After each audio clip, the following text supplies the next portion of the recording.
Okay, I think we are live. Hi everyone, welcome to Nonsense Whisky Live. This is the first proper live. I did a live last year sometime, but hopefully you can see this is a kind of fancy little interface we've got going on today using OBS and things like that. But today we've got a very special live stream, which is going to be with Chris Barrow of the Dram team, and we're going to go through here a little tasting set. They do these monthly subscriptions. Every month I've been a subscriber that I pay for every single month without fail, and this is it. This is it down the bottom here, this way around. Maybe not in this order. We will see. We will see. But let's just say hello to a few people that are coming in before I get the guest in, and we'll see how we go. So far we've got Roy Akavite. He's going to be doing the moderation for me, so cheers for that, buddy. We've got Owen Davis. Thanks for coming in. We've been having a few chats, me and Owen. He's catching up with the videos. I think he's seen pretty much every single thing I've done, bless him. Go Habs as well. I'm pretty sure he's Canadian, so thanks for dropping in, dude. And Andy Walker, of course. Andy Walker is a patron of mine, I believe. So thanks for dropping in and for supporting the channel, of course. So we're going to be doing this sort of fairly casually. Hopefully the sound quality is going to be all good and the visuals stuff are good. But I'm going to get Chris in now. We're going to be side by side on the screen. And I think, as Roy said, we will definitely be starting with the Speyburns first because the Douglas Langs are a little bit high on ABV. But let me transition over to Chris, and hopefully he'll be on screen in just a second. There we go. I think we're okay. Looks a bit frozen on my side, but we shall see. I think there's Chris. Hi, Chris. How you doing? Hi. Oh, I think you broke up a little bit there. Just say that again for us, please, Chris. Can you hear me okay? Yeah, I can hear you okay. Hopefully everyone else can hear us. I'm sure they'll tell us in the comments in a second if they can't. But I'm just hoping that the video has caught up with it because it looks like it might have frozen on my screen, but I'll just see how we're getting on. Different headlights there. Vin, I'm actually getting double audio from you. I don't know if that's just me because of the Skype call. It may be. Have you got the video playing anywhere? Yeah, that was entirely my fault. It was still open. It happens. Okay, I think the video's freed up again now, thankfully. I'm not sure what happened there, guys. This is my first time with OBS, so hopefully we'll smooth this out next time. I think you just have to do a little refresh on this side. But there you go. Well, thanks for dropping in, Chris. This is it's great to have you on here. As I said at the beginning of the show, I've been a subscriber of your Dram team boxes since the start and love every minute of it. And it actually supports my channel quite well, keeping me stocked with Drams to review. So yeah, thanks for dropping in with it. Yeah, it's a pleasure to be here. And I'm impressed to see that these days you're catching up with the backlog you've got of Drams. Yeah, I think we said before, I've got a little stack here, and this is my have tried stack, and this is my have not tried stack. So they're fairly even. I'm about half and half. Yeah, I think the fun thing for me was, as I remember it, because, well, I still dispatch almost every box we send out, but I remember you joined just a little bit after we launched, and I sent you the first couple of boxes, probably the Scotch Regions one and the first Worldwide Whiskies box at the same time. That's right. Yeah, I did. I think you'd literally just started a YouTube channel, so that would have been. Well, I think we got them to you for like August 2016, I think it was. Yeah, like end of August 2016, which now seems an age ago. So this box, I think, we were just checking, weren't we? Number 19. 19 boxes, yeah, that's a lot of Drams, and they've all been different, have they? Since the start, they've all been different. Yeah, we've repeated some themes, but we haven't repeated a Dram. So a lot of people who don't know whiskey as well as others might. Often the first thing they ask when I tell them that we do 6 a month, they're like, "Oh, 6 different ones," as if like you'd quickly run out of whiskies to do. Now, admittedly, if you kept like supermarket shelf whiskey or core expressions from bigger brands, you would get through them reasonably fast. But luckily, we don't have to stick to that. And this box is a good example. We've got a couple of Douglas Laing in there. They're actually the one we've bottled the most. Because they just every month they put out a great new selection of casks, and you get access to distilleries that otherwise you might not get access to. So no, we're not repeated anything yet, and we don't intend to. All being well, and with the whiskey industry going from strength to strength as it is. Definitely, yeah. I've actually got my box right here. So this is the kind of thing that comes through the post. It's nice and thin, so it usually fits through the letterbox. And it's sort of, I'm going to cover my face here a little bit, but never mind. It's sort of 5 sample-sized drams, and then this special extra 6th dram, which today is our Springbank 18, which is rather special. You get this little extra pack here, which contains cards, which I have separately just here, and that has information and tasting notes from, I think, yourself, and maybe, is it just yourself that writes the notes? Well, it's a bit varied now, actually. So the notes on there, the actual authentic tasting, the ones that we've slightly changed this in the last few months, you might have noticed. So we previously had a kind of Dram team tasting note, which was something a little bit poetic, a bit tongue-in-cheek sometimes, something entertaining. And then the ones underneath were the original producer notes. What we've done recently, and we had the letter in as well then, but it was taking us a lot of time to churn all that out every month. We were in quite a hectic monthly cycle of trying to get our heads together, myself, Greg, and James, the other 2 founders, to pull all that info and prepare it. So we decided to kind of combine the letter into the tasting cards.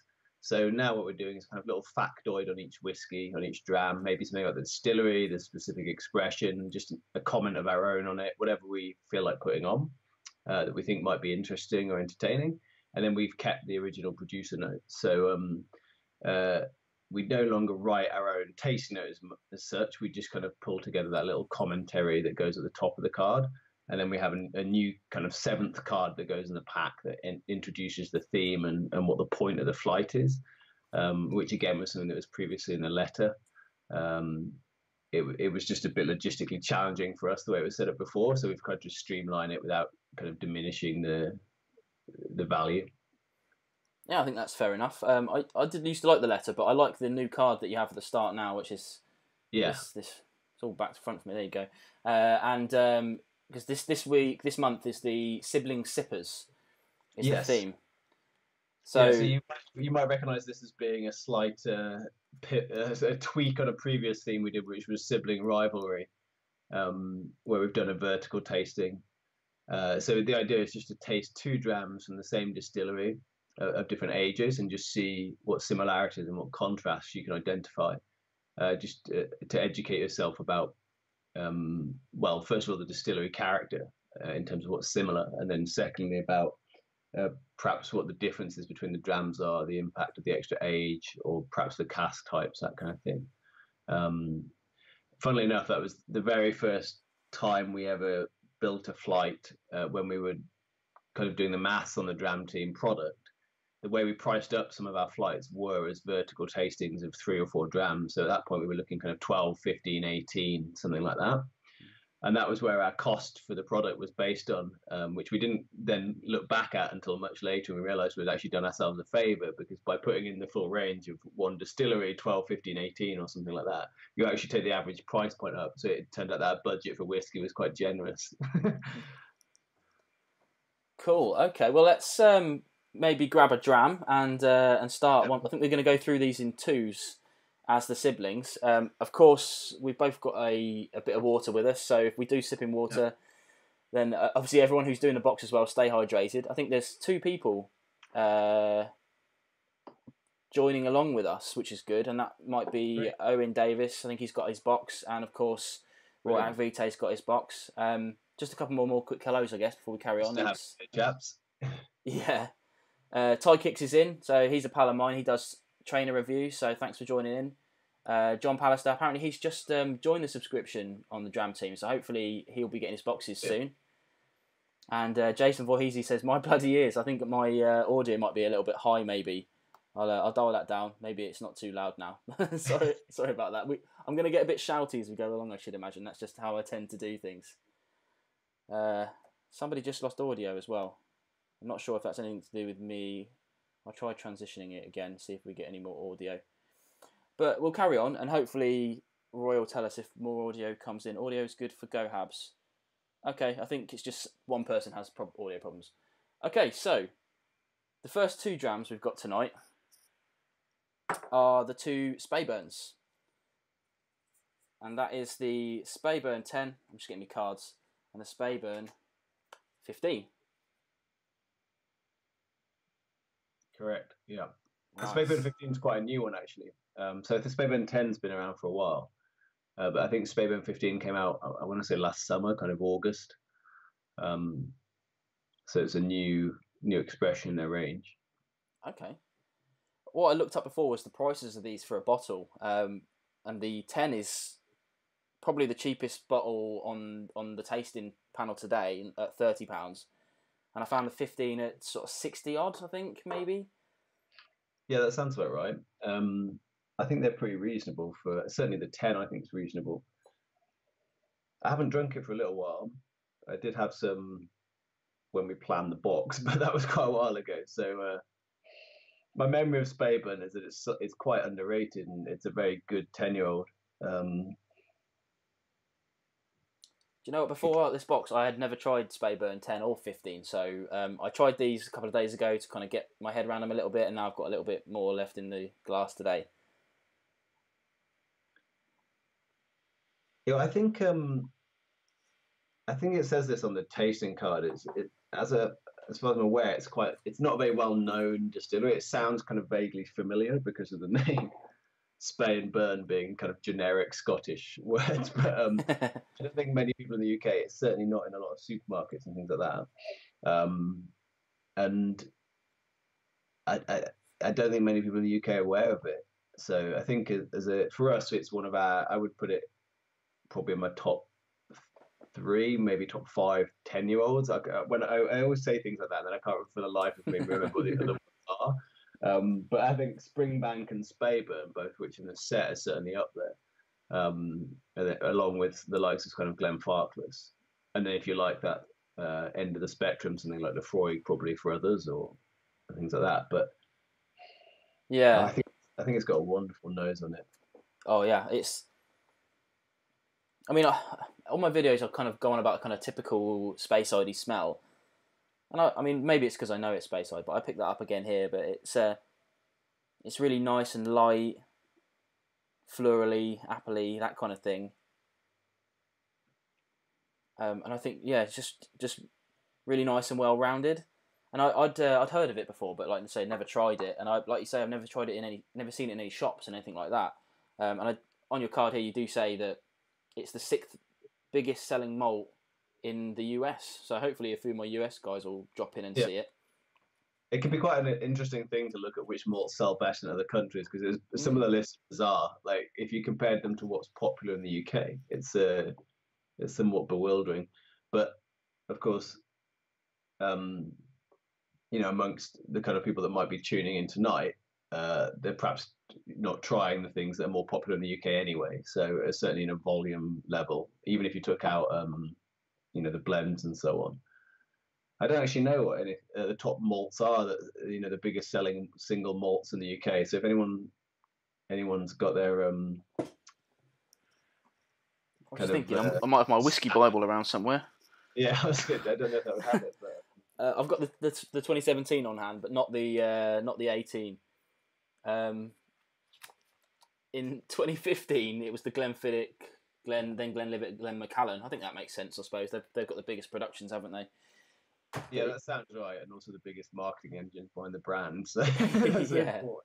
But Glenfiddich 12 is actually very good. Like I think that's in terms of what you see on a shelf that's 10 or 12 years old. And by shelf I mean a typical supermarket shelf, not a whiskey blogger's shelf.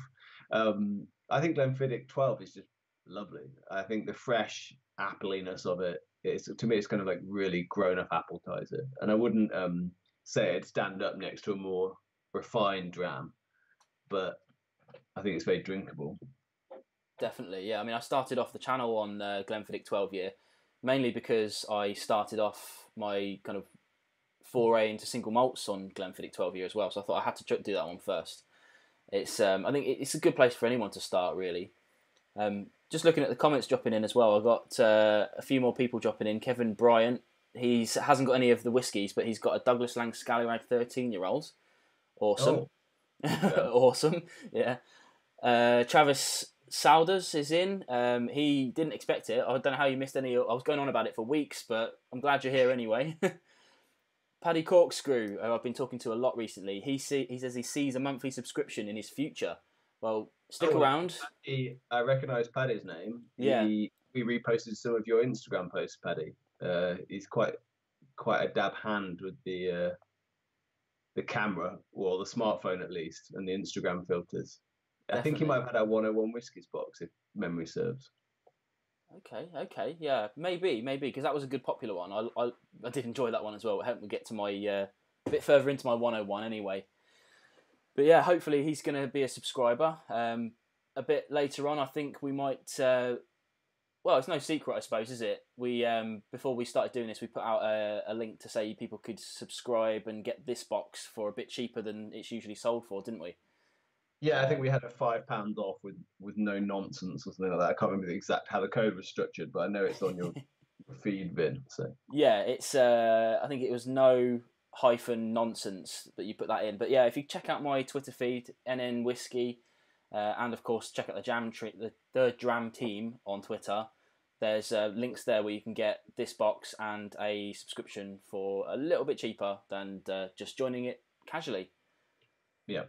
Oh, and Jason Whiskey-Wise is in. Thanks, buddy. He's just come back from India today, so I'm glad he's joined us. Fantastic. So I've just moved on. I've sneakily snuck onto the 15. I have to say, like, much as the 10 goes down a treat, when you switch over to the 15, it's like next level. Yeah. I mean, partly it's probably, yeah, I thought so. It's at 46 instead of 40, but you can really notice that. Not so much the ABV, but the intensity of flavour. But man, it's certainly the proper big brother of these two. That's really good. It's definitely. I think I tasted this for the first time, as I say, like in October at the Whiskey Show in London, when it was just being kind of shown off for the first time. Man, it's difficult on days like that to remember one dram from another, but this is beautiful. I do love it when you get part of the core range, when you get something like, you know, a 12, a 15, 18, or in this case a 10 and a 15, and it really does just literally taste like the big brother, you know, as it should do. It shouldn't be too different, I don't think. It should be the same malt but aged longer. Sometimes it's not, is it? Sometimes they do something special with it. Sometimes they mess around with it. Different and that kind of thing. Yeah. I think something that's coming to the fore right now, people are wondering that maybe I don't seem to know enough about these whiskies. I haven't tasted them recently, so I'm just going to raise an interesting point. This is for people who might be interested in the subscription or how the Dram team works and stuff like that. So I am far from a whiskey expert. Essentially, what I am is someone who kind of discovered whiskey relatively recently, and then kind of wanted to put together a product based on my own experience discovering whiskey, which was actually a tasting event. I think I was 28, to be fair, so it's now 6 years ago. But there was a few years, obviously, between then and when I started the Dram team. But my first whiskey experience of merit, having had a few not pleasant ones, late evenings after other drinks, being forced to drink a shot of whatever was being passed around. My now brother-in-law was bought a tasting from Milroy's and Soho, who I know quite a few of the people listening in might have been to or heard of at least, especially now they've got a bar open in there as well, where the old tasting room used to be. But when my sister bought Joe a ticket for a whiskey tasting for his birthday, and of course, well, she doesn't drink whiskey and has no interest in drinking whiskey, so she was just sending on his own. I think, in fact, that same evening she was going out for a birthday celebration with my other two sisters. So poor Joe was being sent on his birthday tree on his own. So I thought, well, I can't let that happen. So I picked up a ticket and went along, thinking, well, you know, I'll get to hang out with him and eat some cheese and bread, which was put on by Mirrors as well. But it turned out that tasting the whiskies side by side as a flight, with an expert guiding you through them, talking to you about the different characteristics and what makes them different, and taking the time to properly appreciate them, just brought it to life for me. And I ended up walking out with my first bottle that evening, which was peated Benriach, the 10-year-old Curiosity, which I still love, and I still have a bottle of. But I then went for a long period when I had 2 bottles. I had that and another one I got given for a birthday present.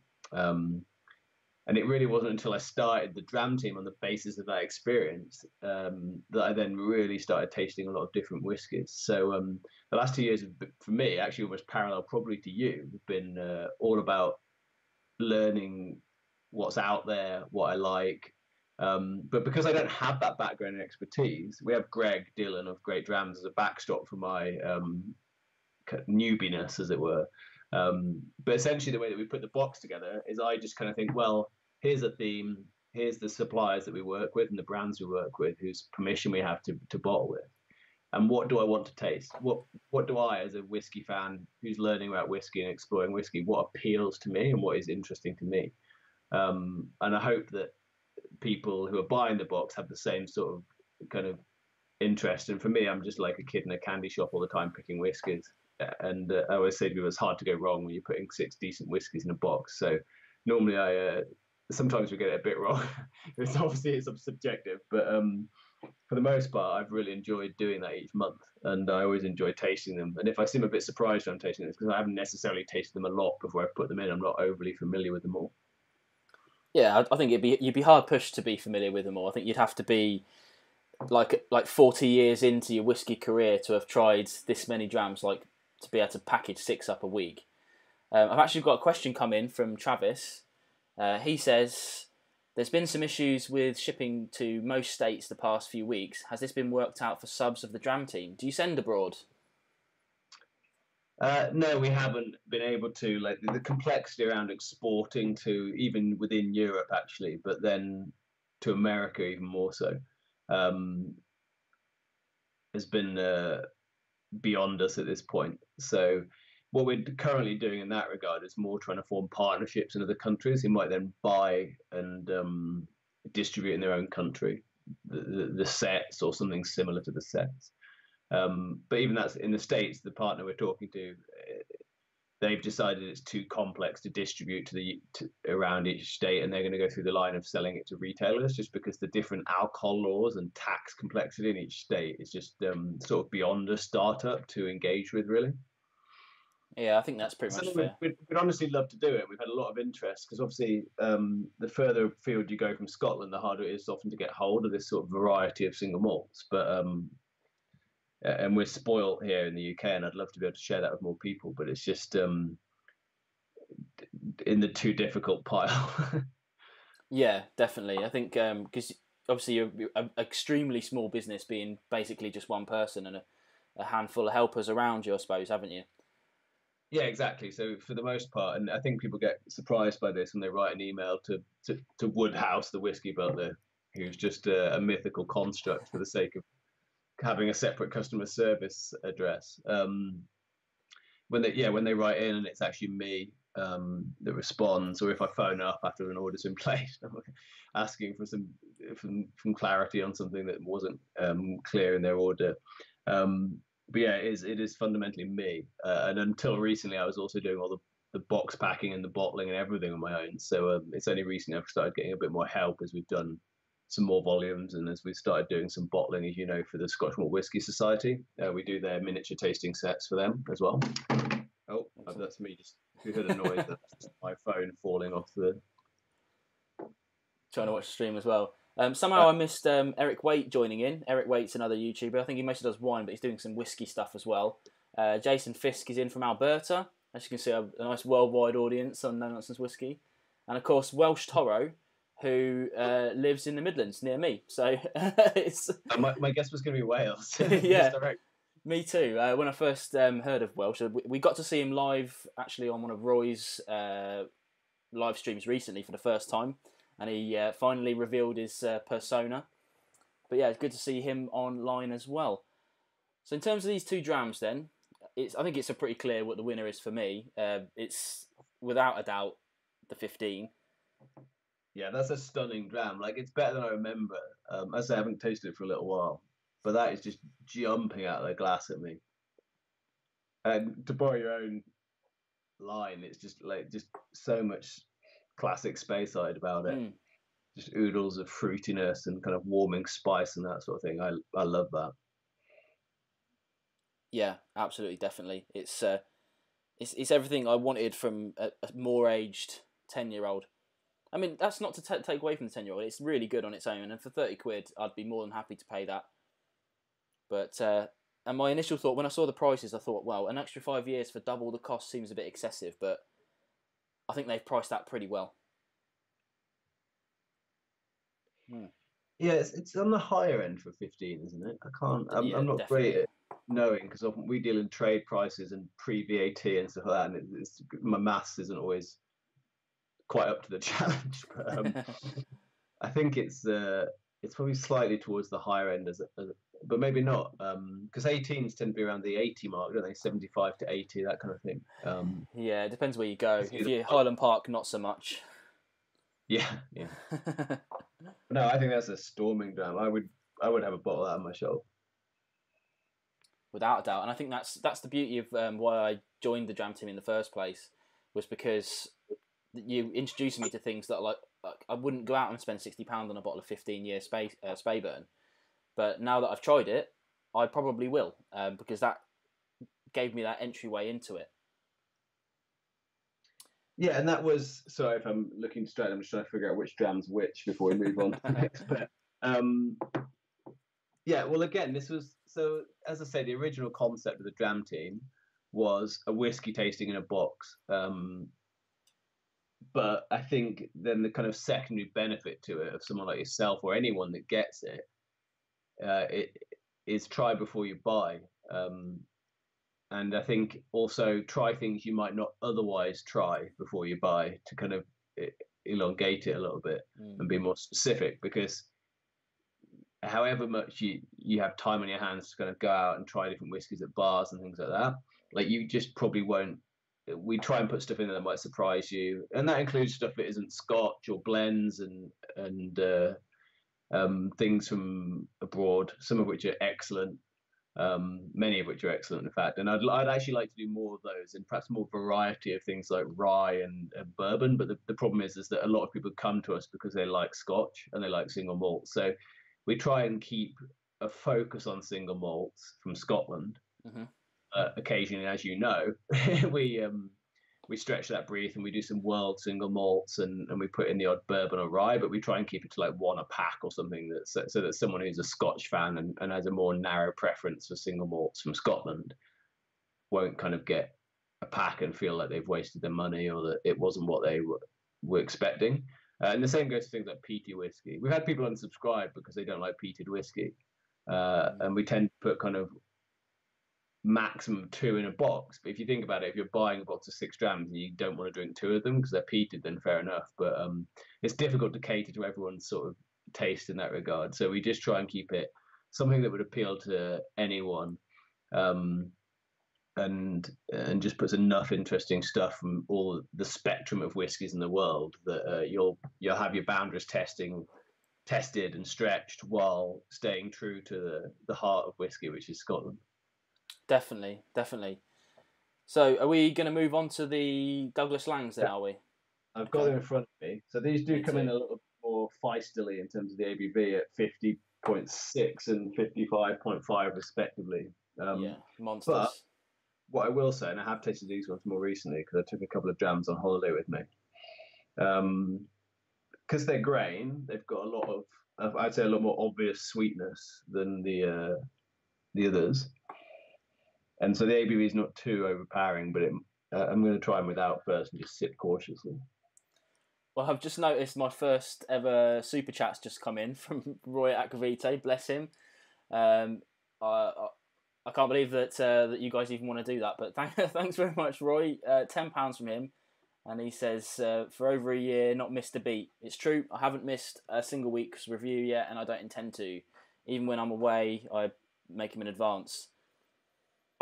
But yeah, I should say before we get going into these, I'm sure everyone knows about grain, but obviously both of these next two are single grains from the Douglas Laing Old Particular range, and they are, get my finger in the right place, these two here. They were first in the box, but we decided to do them second because of the high ABVs. I point at them. Yeah, it's somewhere around. Does the time delay allow that? I'm going to have to hold still for quite a while. We've got the 20. I'm pointing at your crotch, man. But also, I haven't got this in the glass at the moment, but I've also got the 25, which I bought myself here. Bought that after going up to see Maltman Mike, and he did a tasting. When you got that up earlier, 25, I didn't click. Obviously, this is 20 and 26. Yeah. Because we recently had it, I don't know if you remember back in November, with the Cameron Bridge 25. Yes. So it's quite a fun game to play. I've not actually done it. But if you do a little bit of just relatively straightforward Googling, or even just go on scotchwhiskey.com or something like that and have a dig around. Cameron Bridge 25, which we put into the box back in November, is primarily, well, not the 25, but Cameron Bridge grain is what goes into Hay Club. So I think it would be an interesting thing to do to take something like Hay Club and some Cameron Bridge from Douglas Laing or somewhere and just try them alongside each other. Or in this case, in Strathclyde, I think it's Pernod Ricard owned, i.e. Chivas Brothers. I'm trying to remember what it ends up in. Yeah, it's Pernod Ricard, yeah, Chivas. Past Chris wrote this into the tasting notes. Yeah. No, past Chris has let me down. No, I don't think he did this time, but it's true, you know. I mean, I've done both the Hay Club and the Clubman. They're downstairs, so I can't compare them, but yeah, it's remarkable what 20-25 years does to a grain whiskey. It's quite interesting after 3 or 4 years, like the Hay Clubs. Yeah, they're very rough around the edges, and unrefined would be how I'd sum them up. Unrefined, yeah, exactly. Because the process is brutal. If you know anything about column stilling, I know a little bit about it because of the nature of what I do for a day job. I kind of look at ethanol farms and things like that. But all the finesse that's in a pot still is all gone in a column still. It's continuous, it's industrial, it's get as much stuff as you can, get it off at an ABV, screw the flavour, and then that's why they have to mix it in with all the lovely single malts to make it taste any good. Or, in this case, age it for 2 decades. I think I actually have a massive soft spot for grain, but I agree. My soft spot started developing, I think it was with Dave Worthington of Whiskey Discovery, well, formerly of Whiskey Discovery, now works with Boutique, one of the legendary beards of whiskey, along with Tom Thompson and Billy Abbott. Are those probably the top 3 beards in whiskey? I don't know if anyone in the comments want to have a consensus view on that. Oh, there'll definitely be a view or two in comments about that. Yeah, Greg's had a go at times, Greg Dillon, as have I, but we've since both trimmed back to quite short, and we can't compete with the likes of Tom and Dave and Billy. But yeah, Dave once, I can't remember where it was probably at the whiskey show in London, maybe at Whiskey Brum, actually. He had some, within the Boutique range, they've had some really excellent well-aged grains, things as old as 50 and certainly upwards of 40. And I think the first one that I fell in love with was, oh man, the name's just dropped out of my head now. Invergordon. Okay. Well-aged Invergordon is just spectacularly good. But as I say, I was spoilt by being being entered into the world of grain whiskey somewhere above the 3-decade mark, which certainly sets your expectations quite high. But we've had some good young ones. If you remember, the 3rd box we put out, I think, was Incredible Indies, and we had a really young grain in that. Well, really young. I say it was 10. It was from Creative Whiskey Company, but it was rum cask finished. And what that gave it, I don't remember it as being refined, but it gave it just a more interesting flavour profile than you normally get from a 10-year-old grain, because some of them, the younger ones, as you've said, are just a bit lacking in character. But put them in a barrel for like 25 years and they all taste pretty splendid to me. So, although quite samey, I would say that's the thing about well-aged grain, or grain in general. It just doesn't have, as a type of whiskey, just the variety versus single malt is just not there. Yeah. But then I also think there's perhaps some restrictions around how it's made that mean that it can't be as varied. For instance, have you ever had a peated grain whiskey? I don't think I have, but I don't see why it wouldn't be possible in theory. No, I haven't actually. I mean, Maybe it's got something to do with how they kind of infuse the peat into it in the first place. Maybe they, I don't know. I genuinely don't know. I genuinely don't No, know. it just literally occurred to me when I was talking that I've never heard of one, and I can't think why it's not possible, because most of what makes something a grain is, oh wow, maybe it's because they don't, probably it's because they don't malt it. Yeah, that's what I'm thinking. So because they There's don't no need malt to it, so dry it maybe they out. don't bother. Yeah. Yeah, You'd think there might be another way of infusing it with peat anyway. but it's I Just think like especially with these ones here because they're Scotch. It's my understanding that even if they want to be labelled Scotch, it has to have at least an element of barley in it. It can't just be other things. So maybe they could do that. I don't know. yeah, I think the main distinction, there's several. Well, so actually, funny enough, we've got a box coming up that kind of explores this concept, and we were originally going to do a grain box, and then, like I said earlier, we thought that was too far away from single malt. And you give a box of grain whiskies to someone who wants single malts, and they're going to be disappointed, and we don't want to kind of stray too far away from the core of whiskey. So what we're doing instead is what we're calling a kind of grain exploration box, name to be determined. Um, and the idea is what we're going to have is the whole spectrum. So we've got a single malt in there, and we've got some grain in there, and then we've got other things coming up in there. This is going to be April's box. Spoiler alert, or slash advert for anyone who's thinking about signing up. That's the beauty of that product, is like all I have to do, like all we do when we want to show it off is just talk about what whiskey's in it, and then it sells itself. Because our product is really just other people's products in miniature form. So um, when you're a fan of whiskey, it's easy to talk about it in a genuinely enthusiastic way. But what we've got coming up in that box, as well as this single grain that's going in, and I can't remember which one it is. I think it's Borders, which is from R&B Distillers. They're associated with the new Rasi distillery. Borders single grain, and then actually that one's something like 50% malted barley and 50% unmalted. But we've got then some blended malt in there, a blend with grain and malt, and then we have the Compass Box Double Single, which is, I don't know if you know where the name comes from, but it is one single grain and one single malt, so it's a blend of just two whiskies. Okay. Then we also have, I'm trying to think what else is in there now. Oh, we have this is the one I like, the Loch Lomond 100% malted barley single grain whiskey. So get your head around that one. It's 100% malted barley, but it's a single grain whiskey. And I remember when the tweet tasting was held for that ages ago, a year and a half back or something. Everyone was saying, oh, it's got lots of grain character. The thing is, it doesn't really, because it's not really a grain whiskey. It's just a grain whiskey almost by technicality, because it was put through one of their Loch Lomond have all sorts of weird stills. Not weird. They're probably all kind of, but they have basically one of every type of still you could have. And so what they've done is they've taken malted barley, the sort of thing they'd put into their normal single malts, and they've just run it through a column still or some other sort of still that means it can't be called a single malt Scotch. Okay.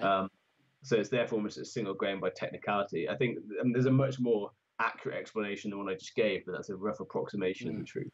And so it really doesn't taste. There's definitely a difference versus, if you ran that same malted barley through a traditional still versus a column still, you're going to get some difference, but it's much less noticeable, and certainly you wouldn't. If you bought it as a grain whiskey thinking it would taste something like these two do, you'd be really surprised. Definitely. Just say a couple more quick hellos. Rob Pryor is in. He's one of your guys down that way, isn't he? He is. Rob is the driving force behind BWAS, which is the Bristol Whiskey Appreciation Society, who I first met him at one of the Whiskey Lounge events here in Bristol. And then he subsequently kind of came to the launch night of the Dram team, and was then kind enough to invite me and James as well, one of the other founders, to join the whiskey club that he had started up down here. So yeah, I think he must be taking a break from the tweet tasting that's going on right now. Yeah. Say hello. Yeah, we are competing with the tweet tasting. Also in is Gary's Whiskey Reviews, who's a fledgling YouTube channel. I really like it. He's up in the north of the UK and goes outside, bless him. Also, Malted in Montreal is another guy from Canada. They're part of our little whiskey tube hashtag thing that you guys might have seen at the start. Definitely worth checking out. I've been to Montreal. One of the only places I've been to in Canada. So excellent. And I think there was a question. Oh yeah, the question was Malted in Montreal. What whiskey are they on? But I think someone answered him. But yeah, we're on the two Douglas Laing single grain Strathclydes, the 20 and the 26. Quick comparison. But I've just been realizing that I've been happily sipping away at these generously without having yet put any water in, and I'm starting to feel a little bit lightheaded. Yeah, this is the problem. We always say, because we do tastings at the Birmingham Whisky Club quite a lot, and it's usually 5 or 6, but they spread them out over 2 hours. But sometimes the PR guy that turns up, we had this one guy turn up for Bushmills tasting, and his day job was to hire beehives, but he just powered through it. Within half an hour, we'd done all 6. And by that point, I'd had a beer as well, and and then we just spent the rest of the time chatting. It was really good and really informal, but it's quite a short amount of time to have 6 whiskies, I think. Yeah, I had a similar experience. So again, like revealing my whiskey novice-dom, as it were. I actually only visited a Scottish distillery for the first time last summer. Prior to that, I'd visited the Cotswolds distillery before it was releasing whiskey way back. Way back, obviously within the last few years, but early in the days of my Dram team journey, and then more recently Penderyn, which basically the 2 closest distilleries to me. I'm in Bristol, but yeah, Rob, in fact, and his co-writer Tom, the Real Dram blog, kind of organised a holiday up to Speyside last August, and we went up and did a little tour of. We probably did in like 5 or 6 distilleries, and lucky as I am now to know a few people in the trade from the Dram team, and having worked quite closely with some of the brands and distilleries, and we were quite spoiled in some places. But I think that my favourite one was probably Glen Murray, where we met Ian Allen, and he gave us a really interesting tour. And Glen Murray is a fascinating whiskey business. And they're probably known mainly because they do some really cheap entry-level malts, which are still very drinkable. A couple of which we've had in the box. Their business is so much more than that. Their blends are huge in the French market, for example. Label 5, which just isn't really even seen in the UK. But we ended that tour with a tasting in the distillery visitor centre, and we had 5 or 6 cask strength whiskies in the space of about half an hour, and I've never gone from 0 to 60 faster in terms of drinking whiskey. Like, we started off, we've had a very respectable semi-professional tour with Ian, who obviously I know in a professional capacity. In the whiskey industry, people are fairly relaxed and very friendly and approachable, and certainly not judgmental of people being a bit tipsy, as it goes with the job. But yeah, it just honestly started out sober, and after half an hour, we'd had 5 or 6 cask strength drams, and I suddenly realised, if we went out to the car, that I was absolutely destroyed. Yeah, but not surprising when you look at some of the ABVs. Yeah, it's horrendous. So, we went to, talking of Dave Worthington earlier, we went to a boutique tasting, and of course, one of their big things is that it's all not necessarily single cask, so some of them are blended and things like that, but they're all really high ABVs and things like that, aren't they? So that was a good tasting, I've got to say that the 55 and the 26 is definitely hitting me. I think you can really taste the similarity in these two. Now, as I said with grain, I don't know if that's just to some extent that there's a narrower spectrum of flavour difference in grain than in malt, but yeah, I mean the differences are minimal. I'll admit, but I think just I don't want to say smooth, but it's definitely a more well-rounded smell.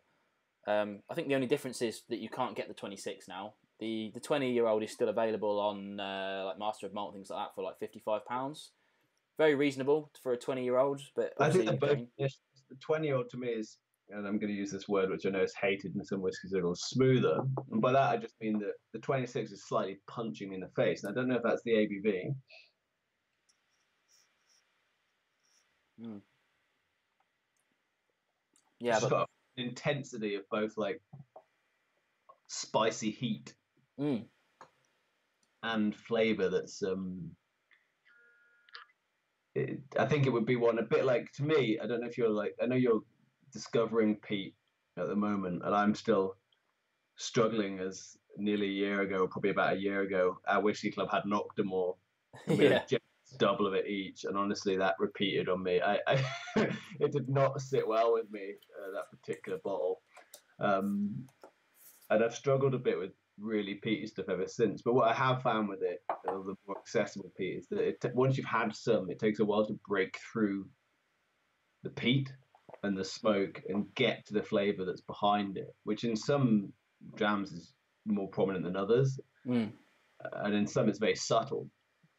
But I think maybe it's the same with this 26-year-old, is that the ABV and that initial punch on the palate, once you've kind of dipped your toe in and got used to it, maybe it's a bit better.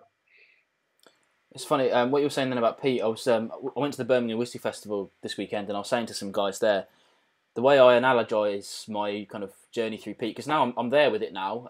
As people who watch the channel will know, I 2 years ago I couldn't drink it. It just disgusted me. But I could drink almost any of it now. But the analogy I like to use is like being a fan of heavy metal music.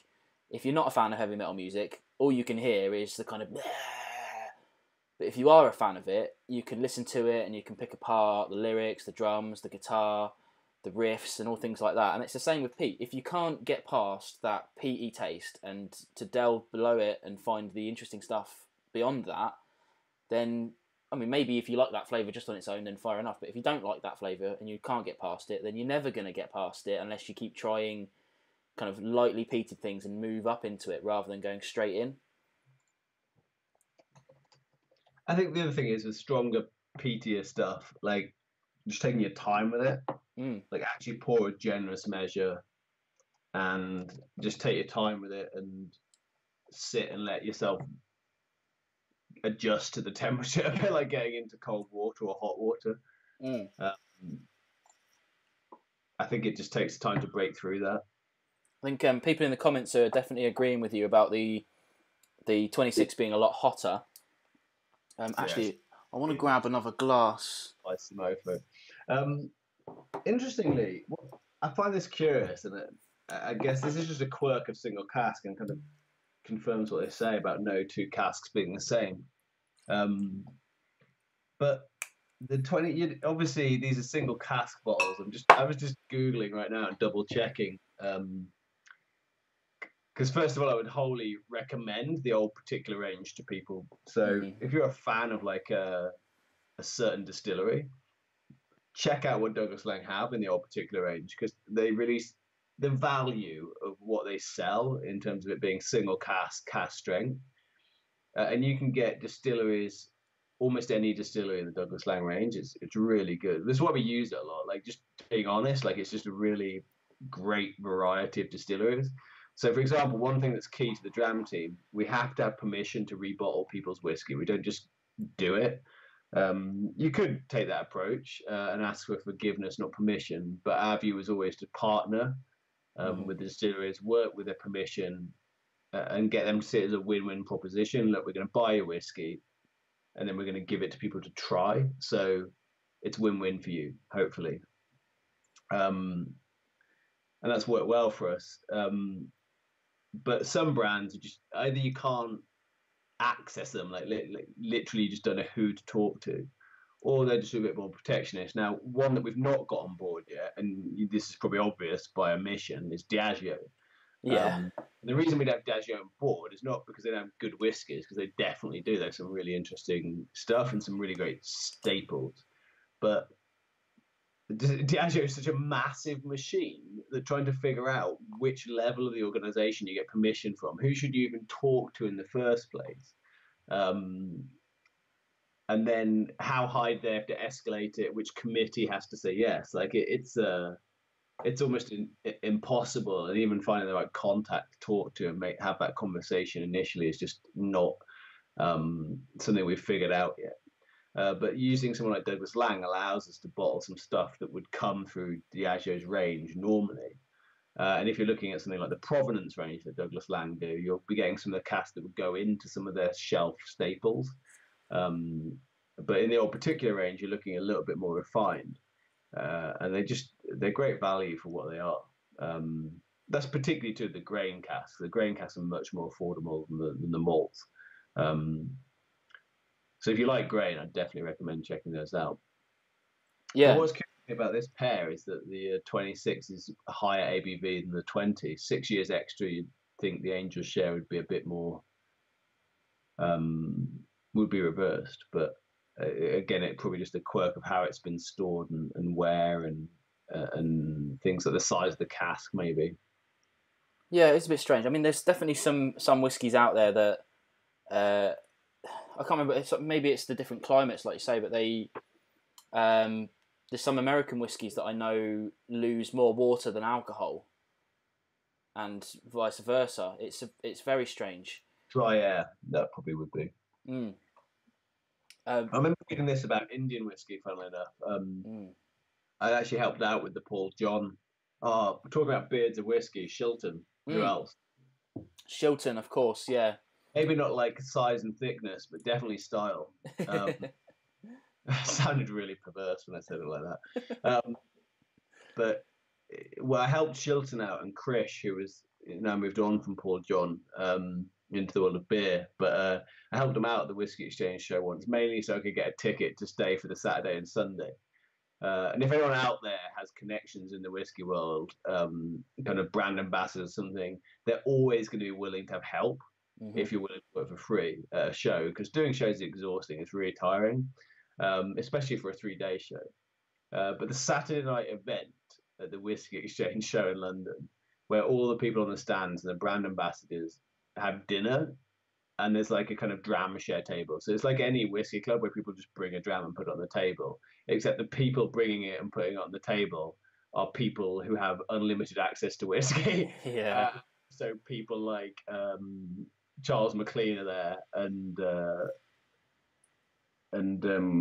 Colin Hampton White and other kind of luminaries, Dave Broom, Alwyn Gwyn, like just luminaries from the world of whiskey are just there and have put a dram on the table.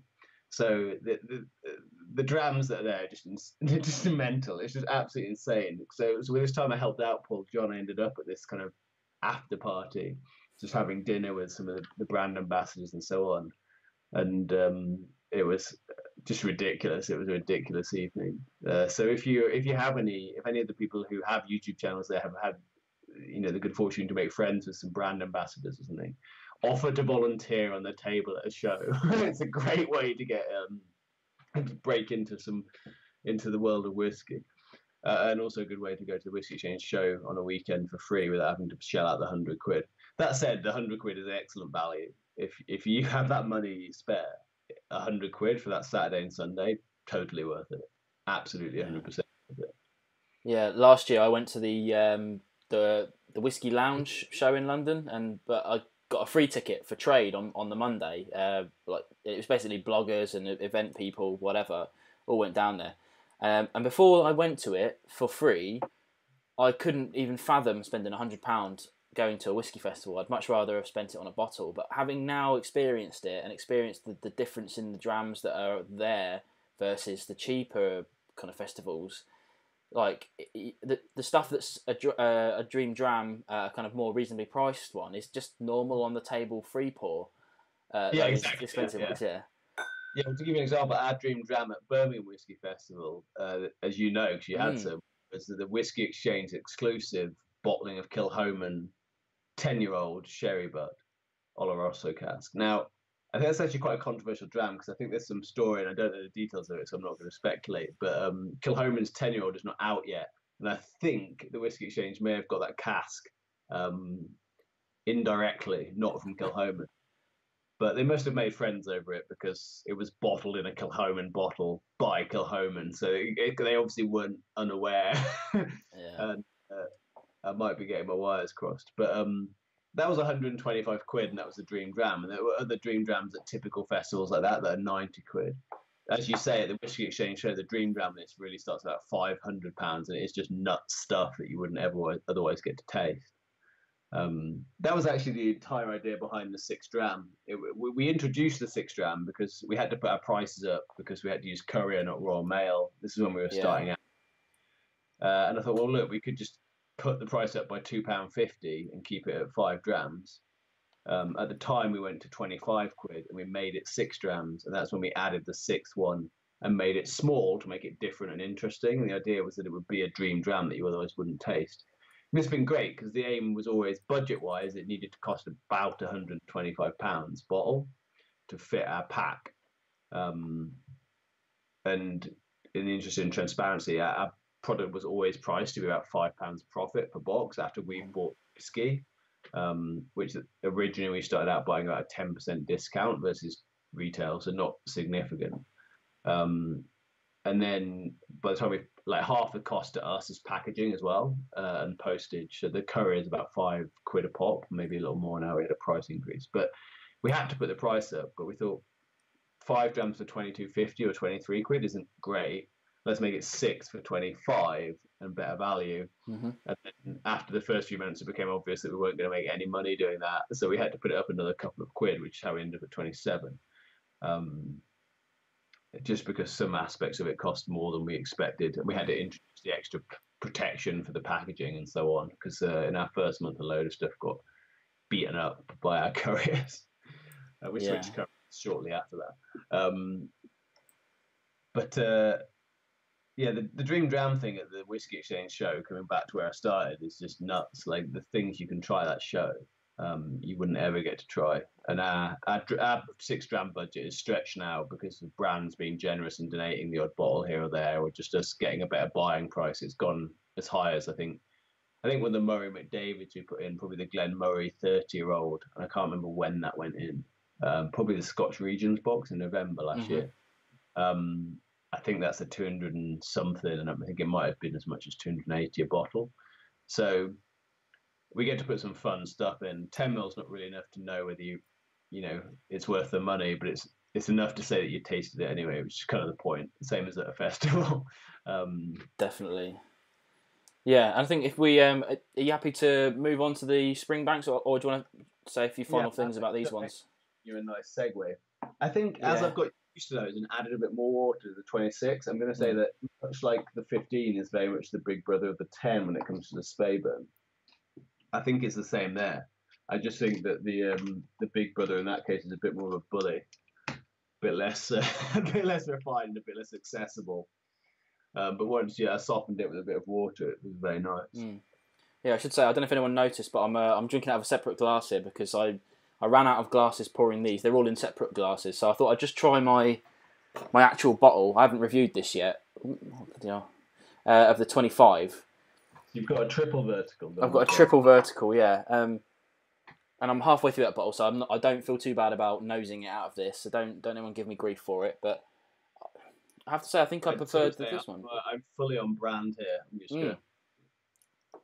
Yeah, I am too. This is I saved my personal one for the special little dram today. I think that was our 1-year gift. So we gave all of our subscribers who lasted a year a little gift a year in. Not long until the 2 years now. It isn't. Yeah, because when out with a full set, then if you're going to do any more tastings of our stuff. Well, I was going to say I do. I mean, it's a difficult game to do whiskey reviews, especially twice a week like I'm doing at the moment. If I bought every single bottle, then it would cost me the earth. That said, I have never been given a free bottle, and it's really the drams I get from you guys that keep me afloat. And I've always said, although I've labelled them reviews, they've never been from the eyes of an expert, and they've never been. I've never lied and said I have drank a whole bottle of this, therefore this is my thoughts on it. But if a good rule of thumb is if you don't see a bottle on display when I'm reviewing, it's either from a friend, and then I say where I got it from, go to check out this guy's blog, or it's one of yours. I don't mention it every time, but sometimes I say Dram team because, like I I said, see them pop up. yeah, I see them pop up like, is that one of ours? Like, it probably is, because I it know you're probably starting to make is. a concerted effort to like drink your way through them. The funny thing is, not you wouldn't think it, but quite a few people, I wouldn't say they've complained. Some have complained that 6 a month is too many. Yeah, actually, a friend of Now, mine did, didn't he? like I before I started the Dram team would not habitually have drunken 6 whiskeys a month. But I like to think if I was given the box, I probably would get through them. But then it depends how you approach it. If you take them as a tasting flight and sit down and do them, you'll get through them. But if you just think every now and then, when the mood takes you, you have a dram, then maybe 6 times a month is too many. But I think my favorite way to do it is still just to sit down with someone, basically like we are now, where the whiskey is very much a feature of the conversation, but just part of what you're doing. Exactly. Yeah. Sharing the 6 is a great idea. I really like doing that. Yeah, and I think you know about this. My little tradition that I do. This here is the little. I always call it the wee dram. You call it the 6th dram. This is the size. Just a bit of comparison. This is the size of the normal, 25 ml, and then this is the little 10 ml sample. This time around, we've got the Springbank 18. Hopefully that'll focus in a second. There we go. And it's so tiny that I'll never review one of these. But when I get the box every month, this is the first one that I drink. Apart from today, I drop this in a glass within a week of getting the box usually, and I just drink it, like you say, just to say I've drunk it. I don't assess it. I don't write it down in my little book of whiskey. I just enjoy it and get to try something luxurious for a change. Ben, I've just got. First of all, I really applaud your. I remember when you first mentioned this strategy of just drinking the 6 grams straight away. Totally. There's no circumstance in which drinking 10 ml of whiskey is going to cause you problems, and it's a good way to see it off. But it's not review worthy. I agree. Actually, while we're here, because I was just getting distracted by the comments, so I'm fascinated to know what people think about the 6 dram. Because some people, when we first did this, some people said, "Oh, it's just not enough to taste the whiskey." The idea for me was that it's just to give you that little drop, like you would at a festival of a dream dram, just so you can try something that you otherwise wouldn't try. And if you're really into it, then maybe get a sample from Master of Malt, and not to push a competitor, but their sample service is the best if you want to pick what you want without a shadow of a doubt. And they put some nut stuff into samples. I have no idea how they do that without losing money. Because the minute you break open a £500 bottle of whiskey, you've got, and take one sample out, you've still got, £480 worth of whiskey sitting in a bottle. So we have to balance our whiskies quite carefully to make sure we don't have surplus.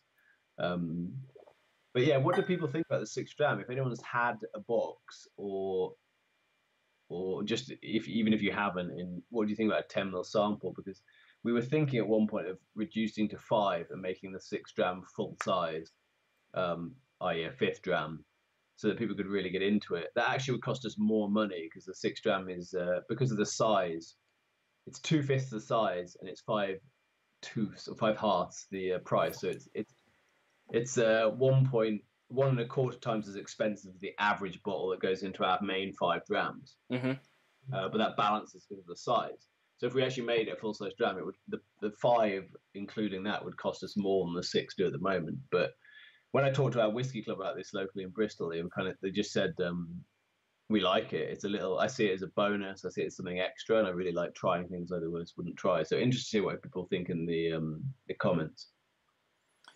Yeah, hopefully people will comment. I think there might be a touch of a delay, but as they come through, I will read them out. Well, I've got the YouTube up now, and I've managed to mute it because I was getting really confused earlier when I was getting Vin and Vin 7 seconds later at the same time. So first of all, I just need to give Rob a shout out because he's mentioned Glen Keith, old particular. And my dad is actually called Keith, and my middle name is Keith. So he says we should do a kind of. It's just gone up out of the comments now, so I can't read it unless I can do something clever like scroll. Let's see. To honour my father, this is true. So we had another story from when we went to Speyside. So we went to Strathclyde Distillery. Now, I would recommend going to Speyside, and I would recommend touring distilleries. I have to say Strathisla was very disappointing. Now, we'd been thoroughly spoiled. We'd been spoiled at Glenfarclas because they knew we were coming, and we worked with them quite closely through Paul Roger, and they've been really good supporters of our business. They were in our first box, if you remember, the 5 cast strength, great dram. And that box was special because any brand in that first box, or indeed the next box, Worldwide Whiskies, there were 3 of them, were brands that backed us before we actually had a product. So we went out to them and said, this is what we are going to do. Would you be happy for us to use your whiskey? And at that point, they were just taking a gamble, relatively low risk one from their perspective. But Paul Roger, who distribute and market Glenfarclas and Kilchoman in the UK, supported us. So we've been friends with them, so to speak, for a while. We don't actually buy the whiskey from them; we buy it from the whiskey exchange because their minimum orders and their pricing are mental directly. So we got thoroughly spoiled at Glenfarclas. We got thoroughly spoiled at Glenmurray. Tomartin was an amazing distillery term. We don't actually work with them yet. We really want to get them on board. I've just got behind on my brand outreach schedule. But Strathisla was just an out-of-the-box, off-the-shelf, generic tour. And unfortunately, the tasting was just not up to scratch with the others. Like the standard drams they gave you just weren't that interesting. And the tour was sort of just, you might as well have almost have been an audio recording. She was a lovely lady, but she was not as informed or passionate about whiskey as the people we met that week. But what the highlight of that trip was, for me, was that Strathisla, if people know this, Strathisla is in the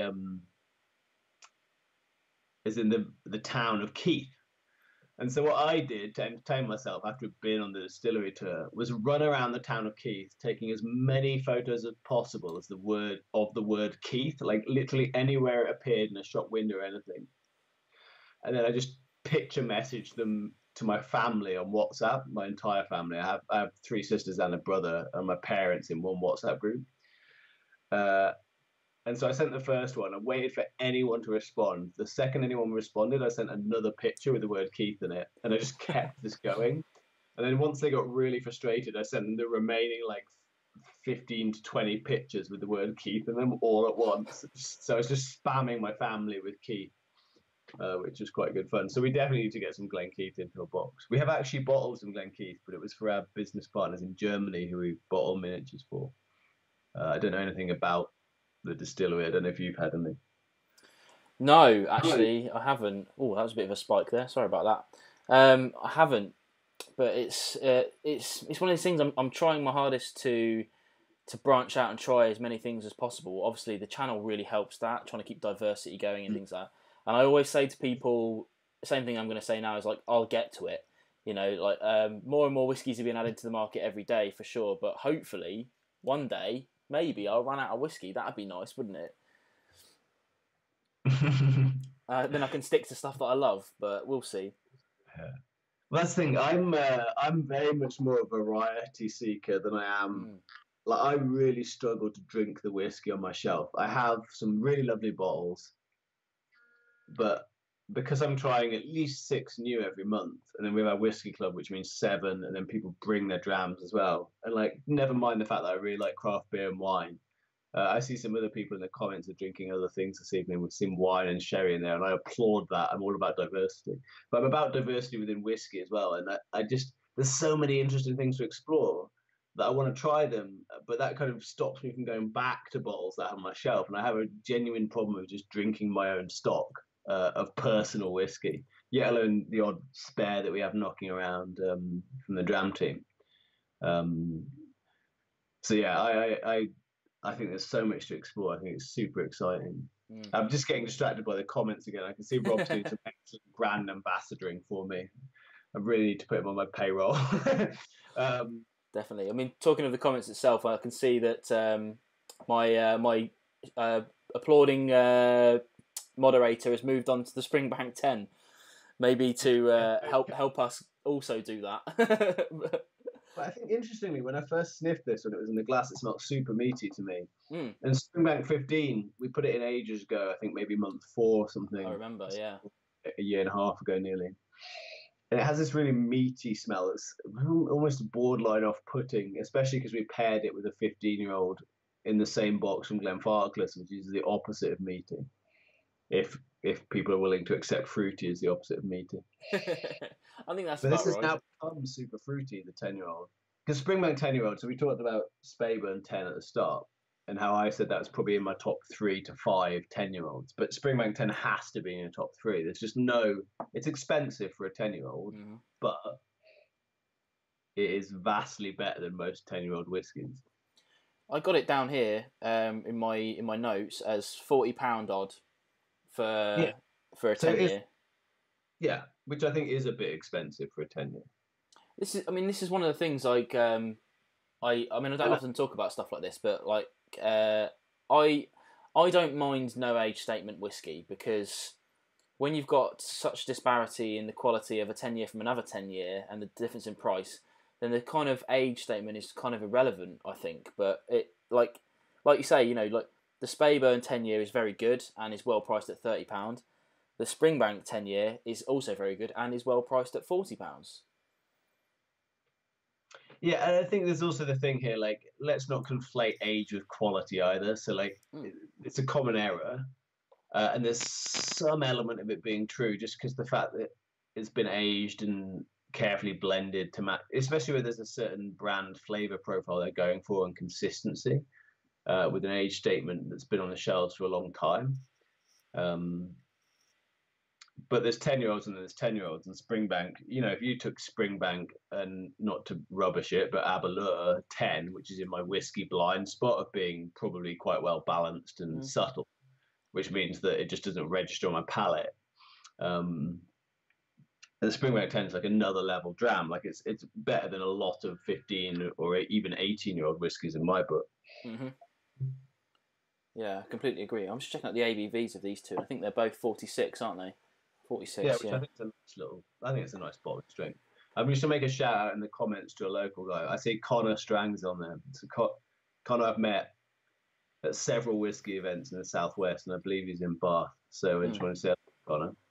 Connor, I'm glad Connor's joined me, because he's a big fan of Roy's, and he does Roy's live streams. Roy does a quiz at the end of it, and he got me on the show. I've been on the show a couple of times now, but he got me on the show once under false pretenses, and he made me do this quiz live on air because he knew I wouldn't say no. And Connor Strang kicked my ass, because I'm also, like you say, not an expert, and I only know about whiskies that I've tried and covered on the channel. I do my research and I learn it, but I don't know everything about everything. Like some of the guys in the comments are really knowledgeable, they know their stuff, they know what they're talking about, and I was rabbit in headlights, and there was a few questions that I really should have known. I think Connor got something like 9 or 10 out of 10, and I was sitting on 2, looking like a right plum on the camera. But it just goes to show the guys who are on camera, like me and now you. I've never pretended to be an expert. I was just a guy who got up with a camera and decided to start one day, and that was it. And this is my journey, rather than I'm telling you lots of questions, lots of things about whiskey. It's just a documentation of my journey. Yeah, and exactly the same with the Dram team. I started out knowing nothing. I know a bit more, and most of that I learned in the first 3 or 4 months, when I thought I needed to know loads of stuff to do this. And then since then, I've just been working on the business and keeping it going. And so I've not accumulated much extra knowledge in the last year or so. But there's 2 things that never fail to astound me about the world of whiskey. And the first is just how brilliant people in the world of whiskey are. And I extend this to everyone that's in the chat here. Like, the way it brings people together, how open they are, how friendly, whether that's with their opinion or with their latest bottle that they've opened that they want to share with you, with their time. Like, I couldn't have happened by complete accident into a better industry to work in, and it's a real joy to be part of that, and it's a joy to be part of things like BWAS here in Bristol. BWAS being the Bristol Whisky Appreciation Society again. For those not familiar with that, slightly odd shortening. But things like this, meeting you, going to festivals, the relationship I have with Greg, who I met randomly in the Scotch Malt Whisky Society bar in London, when I was getting a dram with John McShane, who's their kind of senior brand ambassador and an all-round gentleman who's been very kind to us. So like just everyone in the world of whiskey I meet is brilliant, almost without an exception. And those who are exceptions to the friendliness and warmth are quickly relatively shunned by the community. So you don't need to worry about them. But the other thing that never ceases to astound me about the world of whiskey is how much some people know about it. Like, it's one of those topics where there is no limit on how much you can learn. Whether that's kind of being an encyclopedia of what's been released, histories of distilleries, the technical production methods, that sort of thing. But then you can go right down into the chemistry of it. And to the people in the comments, if you can attend this event, you should.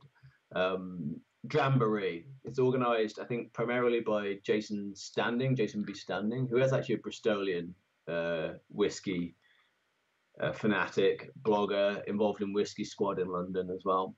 But he organises Dramboree with a chap called Johnny McMillan, who works at Barry Bros and Rudd. Look out for them, because we onboarded them a few months ago, and we've just had the opportunity to fit them into some of our lineup. So we've got some cool stuff coming up from Barry Bros and Rudd. And Glenn Rothis, who they distribute and I think own the marketing rights to. It's a bit confusing. But Dramboree is basically a whiskey weekend away designed by people who are fanatical about whiskey. So it's almost like a whiskey festival trip for a long weekend. And the Dram table of that event outdoes the Saturday night at the Whiskey Exchange show in London. Honestly, the Drams on that table were just nuts. One weekend was not enough time to drink that whiskey. 1 month would have not enough time to sample that whiskey properly. But check out Dramboree. I think the tickets have just gone on sale for this year. And go if you're a whiskey fan, because you will have a great time. But on that, we had a tasting with a couple of people from Manchester, and forgive me, I forget their names, but they were incredibly knowledgeable at whiskey, and they did a talk all about peat, and it was in collaboration with Boutique Whiskey. And it was all about the science behind peat and what actually counts as peaty and how peat's measured and all that sort of thing. It's fascinating. But it just revealed to me not only my lack of knowledge, but just how much there is you can learn about whiskey if you are so inclined. And it turns out that most people are a lot more inclined than I am when it comes to, whiskey fanatics out there. So I don't worry about it. As I say, with the box, I'm just scratching my own itch, what appeals to me to try.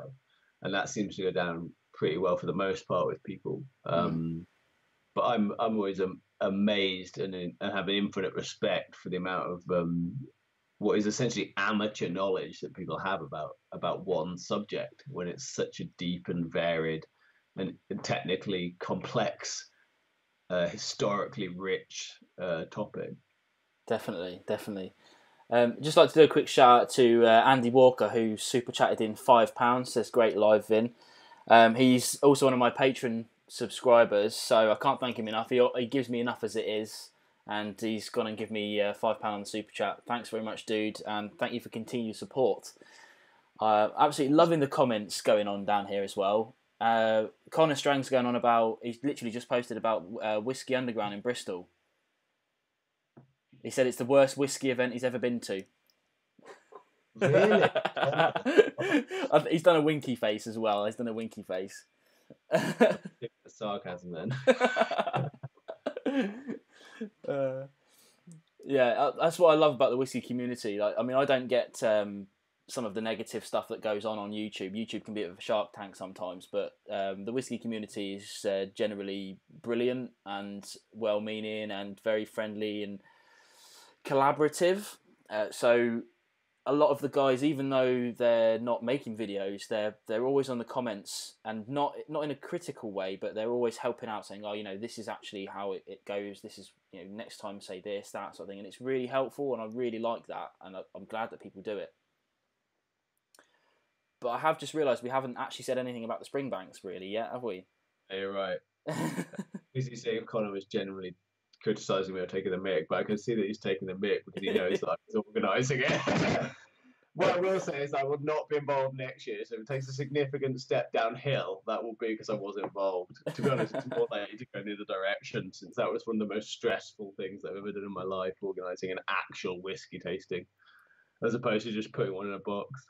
So I feel I talk to Amy Seaton a lot, who does the kind of the Birmingham stuff, and I think she's quite heavily involved in the Bristol stuff as well, isn't she? Well, yeah, in fact, so Amy took the lead on that, and next year, this year, September the 8th, if anyone's in the area, um, Amy and her team, she has a couple of employees working with her now, are doing that on their own. So I will be there, and I'll probably be involved in helping a little bit where I can.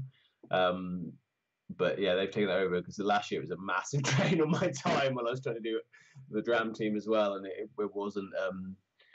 wasn't a sensible sidestep for the Dram team. It just didn't really make sense. But it was great fun. It was a great fun event, and the venue's stunning. Like, the venue's absolutely amazing. You need to come down this year, Vince. So make sure you put that in your diary. Yeah. Sorry, I'm adjusting something on my desk. If I can be there, I will. Last year, I think I had some issues with university and things like that, so it turned out that I couldn't go, I think.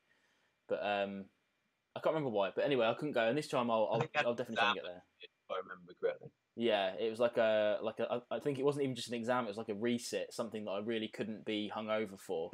So. Yeah, whiskey festivals are a bit of a tightrope to walk when it comes to not being. So I'm going to make a recommendation. I've got some Springbank here, and I've had some of the 10, which we've talked about. But I'm sure people in the comments know this, but when it comes to pairing whiskey with food, there's a lot of interesting stuff you can do, but the absolute fail-safe is just any good dark chocolate and whiskey. There's no combination of good dark chocolate and whiskey that you'll go wrong with. So what I have here is just a little bit of, it's 85%. I think it's probably just Sainsbury's Taste the Difference. Any whiskey, absolute delight. I think if you're a dark chocolate person, if you're not, just use milk. I'm sure it'll be just as good. Yeah, I have to say I didn't really bother with any kind of food pairings until I did a whiskey tasting with Mariella from. At the time she was doing the Port Askegs, but she does elements of Isla as well. Yeah. And she did whiskey site actually. Okay. And she brought out some chocolate, and I was sort of trying them, and I was like, yeah, I mean, this chocolate's nice, this whiskey's nice. And I can't remember the combination, but I think it was the Port Askeg 100, and then she had some salted caramel milk chocolate. And I can't even understate it enough. The whiskey came alive in my mouth when I put the chocolate in. And I've never experienced that before, probably will never experience it again, but it was just an incredible moment. Like, this is why people do the pairing thing. I get it now. Yeah. Well, actually, at Whiskey Bristol last year, the event that blew everyone's minds was Compass Box did a pairing with chocolate with a local chocolatier. And this chocolatier isn't any ordinary chocolatier. The people that run it have PhDs in food science and food chemistry and stuff. They're proper, like, Willy Wonka characters. And they put 3 Compass Box whiskies into 3 chocolates, a dark chocolate, a milk chocolate, and a white chocolate. So they actually put the whiskey into the chocolate and then paired the chocolate they'd made with the whiskey that went into the chocolate. I feel like that was a really long-winded way of explaining that. But the chocolates themselves are just mind-blowingly good. One of them, I think, was Peat Monster. And the idea of peated whiskey in a chocolate seems nuts, but it was insanely good. But everyone who went to that tasting just raved about it. It genuinely converted some people there to whiskey. For example, one or two of the bloggers that we invited. And it was astoundingly good chocolate. I didn't get to pair it, unfortunately. I just popped in and stole a plate of chocolate. But that was a standout from the festival, I think. I can see Connor's now praising the festival in the comments, so thank you, Connor, for that. And also dissing the Whiskey Lounge, which is a great festival, but the venue that they use in Bristol has not been ideal. I think they've moved it this year, which is good. But yeah, pairings definitely worth doing, but do them start out with someone who knows what they're doing. I think Mariella does a lot of whiskey and donut pairings, which I'm yet to try. Definitely fascinated by. I missed her donut pairing. I was so gutted. It came up on my feed, and she did elements of Isla and donuts, and everyone who went there said how amazing it was. And she had all different kinds of. I'm so annoyed. I don't know if you can tell. I'm really annoyed that I missed that. But I would have paid full price for it, even if I do get discounts because I'm on I'm part of the club, the Birmingham Whisky Club, so you get £5 off tastings. But really gutted, really gutted. I missed that. Yeah, they do some good events. They've started doing them in Bristol now as well, actually. So I'm hoping to get along to some of those. We're getting some really good input in the comments, so I'm going to read some of these out because I've got it up as well. If you don't mind me No, taking over. carry on, So carry on. we're getting Connor saying dark chocolate and sea salt great with Isla's. Sounds reasonable. We've got Top Whiskey saying the fat and cheese works really well with whiskey. So cheese is a great whiskey pairing. World Whiskey Day had a little video about cheese pairing because they asked for some drams from us for that. So you could check that out. Almonds and salted meats go well too. Malted in Montreal is saying. What have we? Oh man, we've got Jan Paul. I'm probably mispronouncing your name. Sorry, Jan Paul. Jan Paul van der Hoeven. Hoeven. Sounds Dutch, I'm going to guess. A few drops of Lafroig in an oyster. That is a very classy way to drink Lafroig. Shout out to Jan Paul there. That's some next level. I don't think I'll be going there. I'm not a big fan of oysters, but I get the saltiness and the PT. I'll take. Enhance the oyster drinking experience. Fruit and nut chocolate. So Connor again. A leg of ham. A whole leg of ham. Is that Welsh Toro? Are you having a whole leg of ham? Hang on, are you just doing? I think this might just be some cat in a hat type stuff. I like a leg of ham with my dram.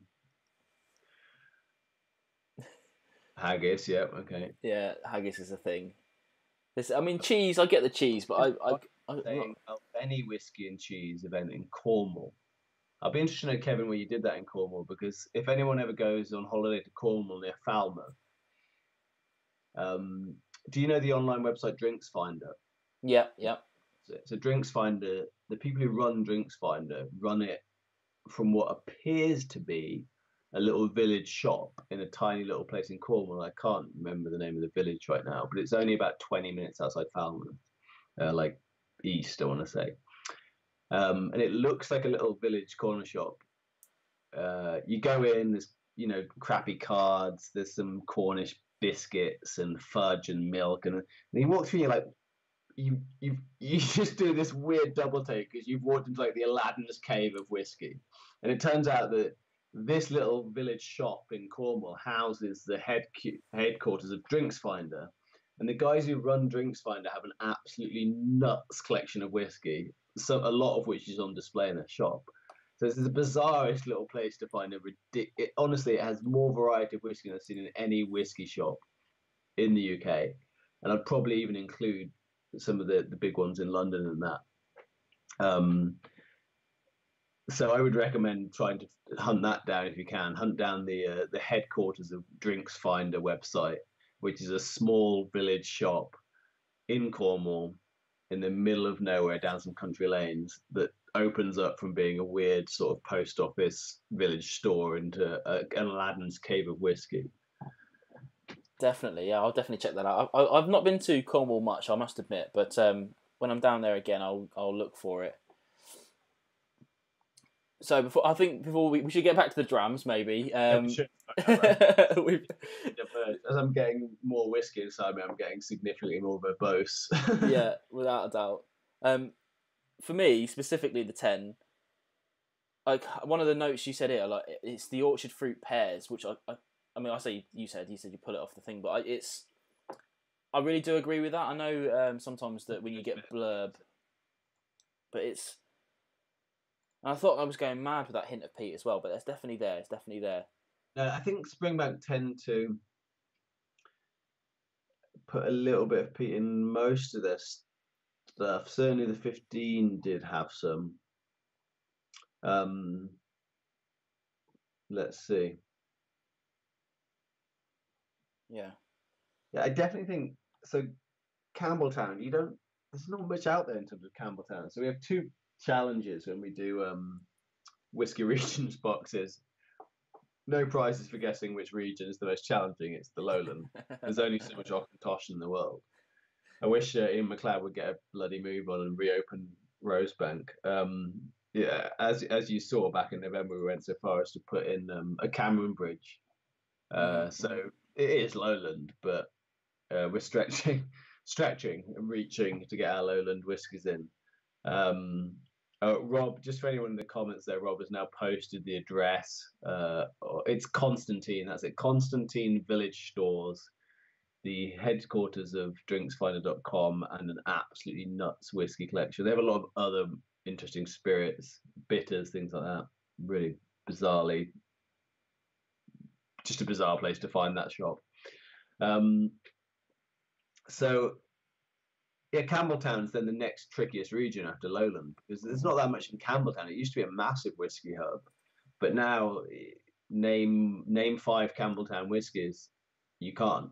So like, well, you can, but you have to name Springbank, which is owned by J&A Mitchell 4 times, which would be Springbank, Longrow, Hazelburn, and Kilkerran. Yep. And then the other one is then Scotia, which is part of Loch Lomond Group. So those are the 5. But like you, after that, I don't think there is anything else. And I hope, if anyone knows better, correct me. But I think Glengyle as well is one, maybe. Yeah, which I think is part of the same group, actually. Is it? It might be, but I don't know if they do single malt.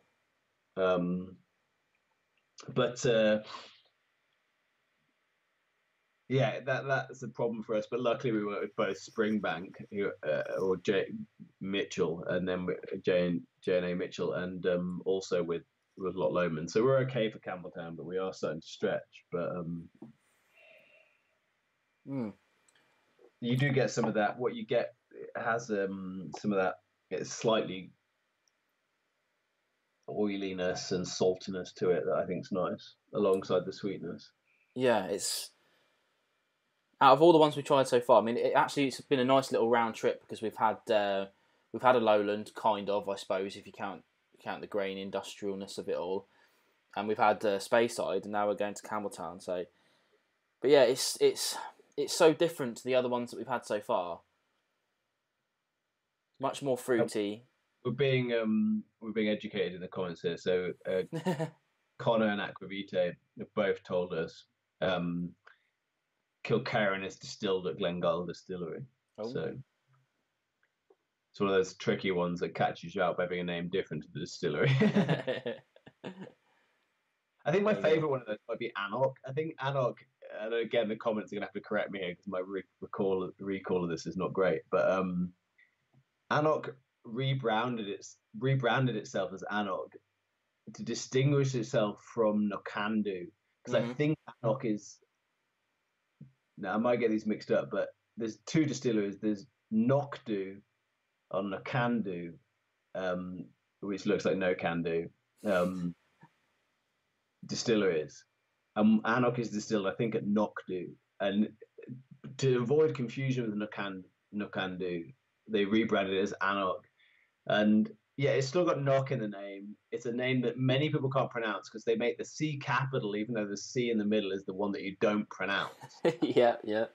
They've really made a hash of clarifying the situation there. It's like if you were going to try and make this simpler for people, you could have gone all the way instead of making it confusing to pronounce.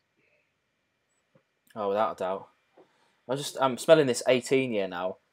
I was going to say, have you tucked into the 18? Because I haven't really tried the 18 in any significant quantity today. Well, I mean, because it's the 6th dram, nor me, but it's just so nice to smell, and even better to taste, I think. The thing is, to me, there's still quite a significant similarity there with the 10 in style. Yeah, I mean, there's definitely that kind of brand resonance that goes through it.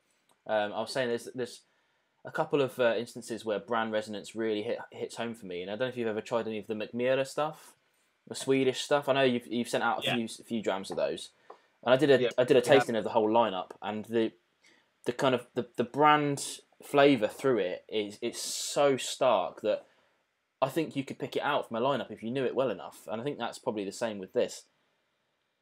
Although I have to say, if I tried this blind, especially the 10, I'd get confused about where it came from, without a doubt. It's not remarkably different, is it? I'm finding that really interesting. The 10 is more pungent on the nose, I'll give it that. Yeah. More of that pears. Whereas the 18 is more understated and it's more complex but kind of deeper, I guess. There's some discussion in the comments here about the 18s. Mm, First, Aquavite, which I think is Roy, isn't it? it is Roy, yeah. Roy, thank you very much for moderating the comments tonight. Someone needs to do a pronunciation vid. I watched Aquavite's pronunciation vid this morning, not knowing that Aquavite was Roy, who was moderating the comments. So, Roy, just feel free to post a link to your pronunciation vid. Oh, I think all these guys know who Roy is already. He's making an absolute storm in the YouTube world. He's the self-proclaimed laziest YouTuber, but he only says that because he produces so little videos. But I know for a fact the effort that he puts into every single one of them. Me, none of you are lazy. yeah, exactly. He's definitely not lazy, and he undersells himself for something rotten. He's just so down to earth. But I churn out 2 videos a week. I do it in one edit, and I spend probably a couple of hours editing them. But I know, having worked with him directly on my own blind tasting video that he provided for me, he spent weeks putting that together. Weeks. Yeah. So he's probably the hardest working behind the scenes YouTuber. He just doesn't put out very many videos. What I'm trying to do in response to some of the comments there, yeah, I just wanted to check when this was bottled. So this, I actually am lucky to have the bottle here. So amusing / slightly disappointing story from my side. We bought a case of this because the 6 dram goes a long way. We do 28 6 drams. Sorry, 28 normal drams per bottle, obviously, and then 76 drams. So we bought a case of Springbank 18 at the time. We're in a bit of a dip this month because we do a lot of 3-month subscriptions from Christmas. So we've been selling about $250 a month at the moment.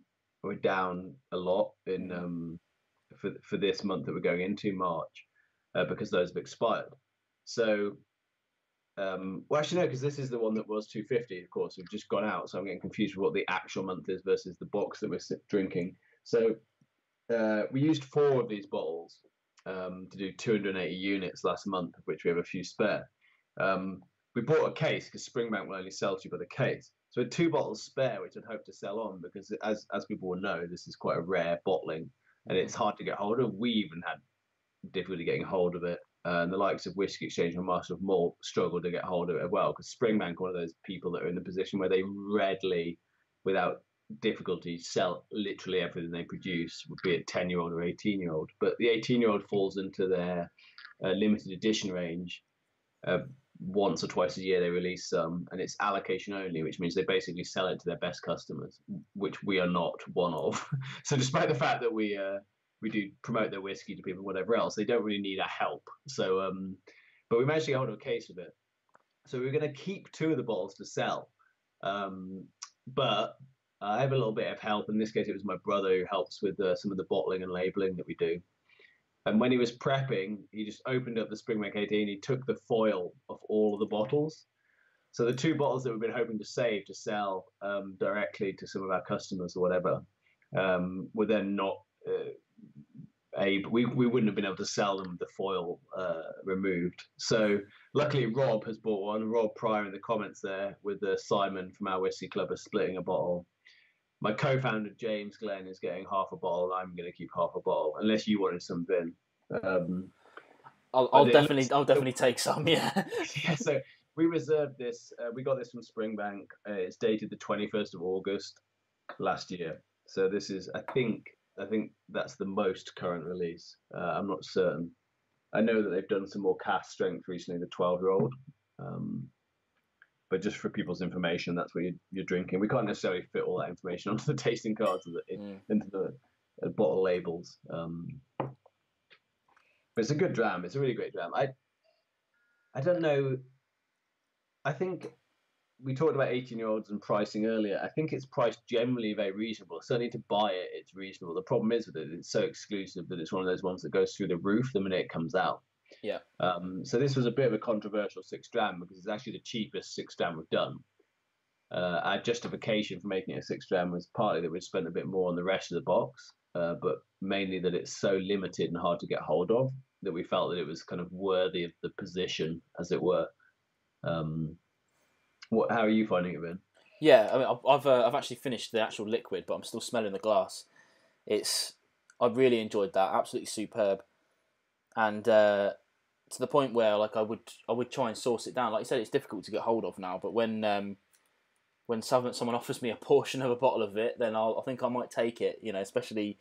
Well, like I say, I don't at the moment. I've got half a bottle that I'm supposed to be drinking, but as I say, I struggle to get through my own collection of whiskey. So you're more than welcome to take a couple of 100 ml off me. If anyone else in the comments is interested in trying, write to me or Ben. I'm sure we can arrange a bottle split of the spare. What's now probably 600 ml or so going. You might regret saying that because you're going to get a lot of James is too emails. precious about it. So as long as people are willing to chip in a few quid to cover the cost, but we bought it. We buy it at a good price. I don't know how interested people are in the economics or the background workings of something like the Dram team, but as I say, we priced everything up originally on the basis of spending nearly full price on the whiskey. So only about 10% below retail was the kind of standard trade discount. But since we made a big effort to make friends with brands, personally with some of the brand ambassadors, and by reaching out to them with presentations explaining what we did and why it was good for them, increasingly we've been able to get access to wholesale pricing. So we don't buy in wholesale numbers. You have to buy a lot of whiskey to get wholesale pricing.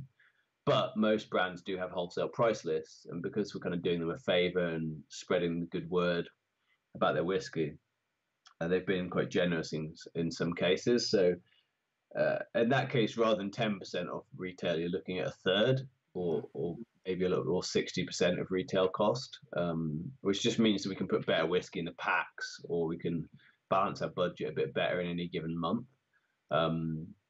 So it's slowly over time kind of allowed us to put more just better stuff in the box, frankly.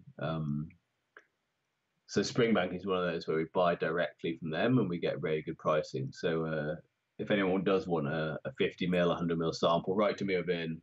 We'll try and sort you out. But there's only about 600 ml going, and some of that has my co-founder James' name on it. So yeah, definitely. Yeah. I'm sure we'll get some direct messages about it in the near future. I think both of those have been absolutely fantastic. In fact, the whole set has been fantastic, but specifically like the 18, I'm really glad to have tried stuff like that. It's that's why I am like, I mean, I can't impress it enough on the people watching it. There's no business relationship going on here. This is something that I pay for every month as a willing customer. I love the service, and I've invited Chris on here today because I think it's just a great opportunity to tell all my subscribers about the service, that you can get these little services. You don't have to spend £60 to £100 on a bottle that you don't know anything about. You can try before you buy, and there's this element of kind of mystery to it. I don't know what's coming every month. Sometimes I might get a little information off you, but once a month I get this little box in the post that's got whiskey in it. What more do you need? Yeah, this is the thing. So I have a habit in my life of outsourcing everything that I can. So I'm a member of several beer subscriptions. I use a couple of wine services. And I love trusting someone who knows what they're doing to pick me interesting stuff.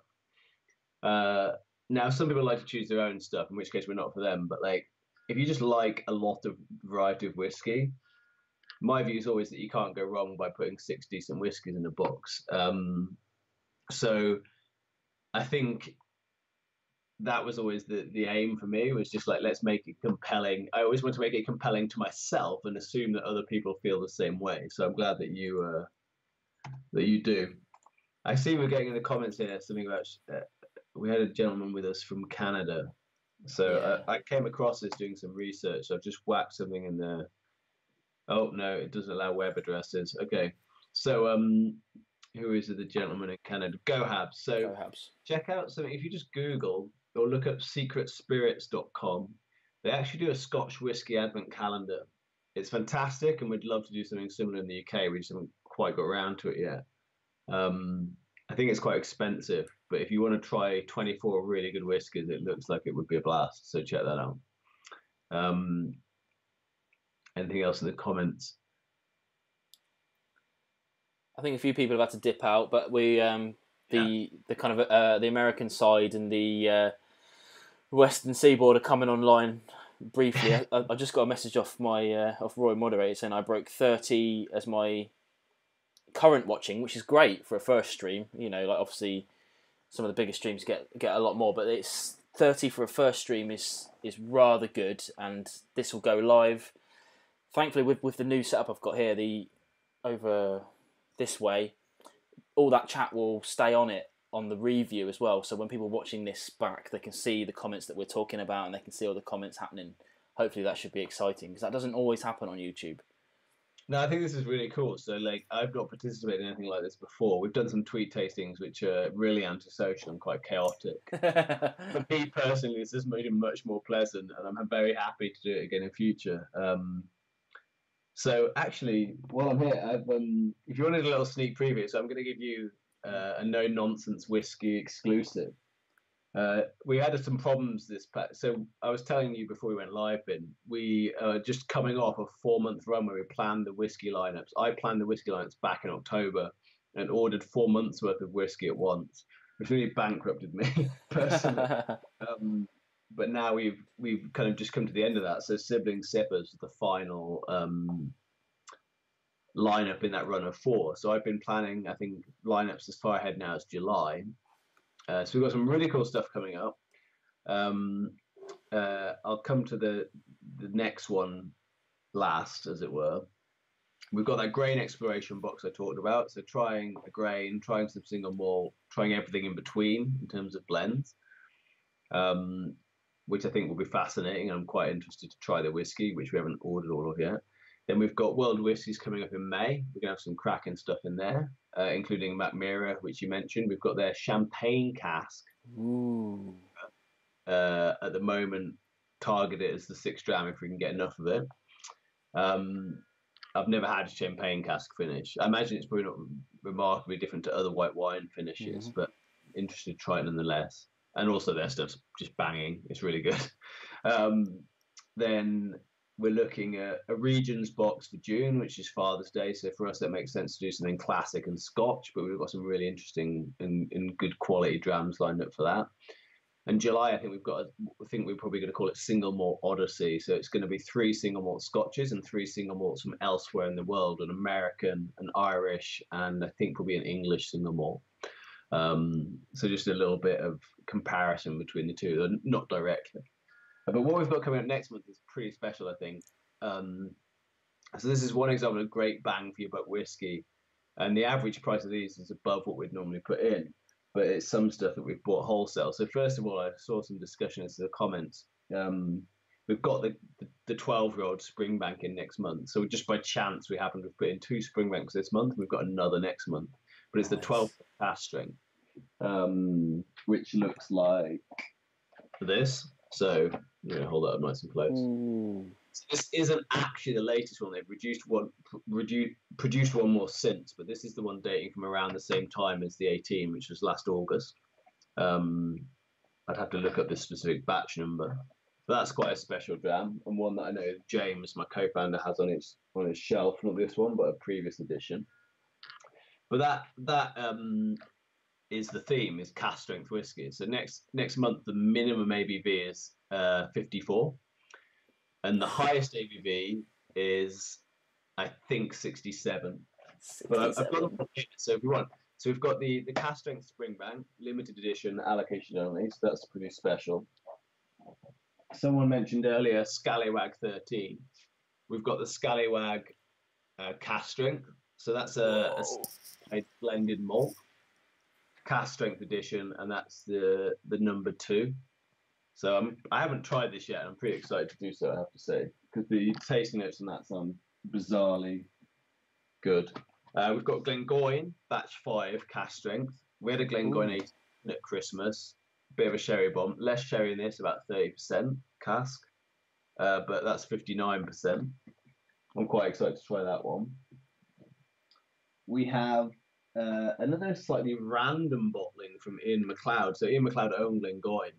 I don't know if people can see this. This is called As We Get It by Ian MacLeod. And it's Isla cask strength single malt, 61%. Oh, God.